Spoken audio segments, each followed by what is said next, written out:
لاہور مسلم league نون کے صدر نواز شریف، وزیر اعلیٰ پنجاب مریم نواز سے سعودی عرب کے سفیر نواف بن سعید المالکی نے ملاقات کی ہے۔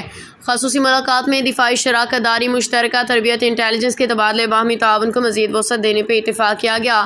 وزیر اعلیٰ پنجاب نے کہا کہ سعودی عرب کے ساتھ قریبی تعلقات حکومت پنجاب کی اولین ترجیح ہیں۔ پاکستان میں سعودی سفیر نواف بن سعید المالکی نے نون لیگ کے صدر نواز شریف، وزیر اعلیٰ پنجاب مریم نواز سے ملاقات کی۔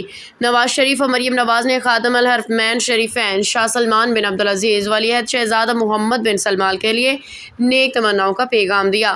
ملاقات میں باہمی دلچسپی کے امور، اقتصادی تعاون، دفاعی شراکت داری اور مسلم امہ کے اتحاد سے متعلق امور پہ تبادلہ خیال کیا گیا۔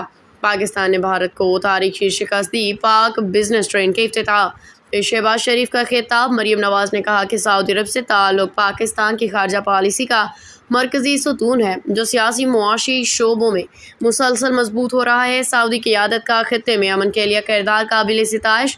وزیر اعلیٰ کا کہنا تھا کہ پاکستان بھارتی جارحانہ اقدامات کے باوجود بات چیت کے ذریعے مسائل کے حل کا خواہاں ہے۔ 27 جون کو عالمی ثالثی عدالت کے فیصلے نے سنتاس معاہدے کی توثیق کی۔ پاکستان GCC فری ٹریڈ معاہدے کی جلد تکمیل کے لیے سعودی تعاون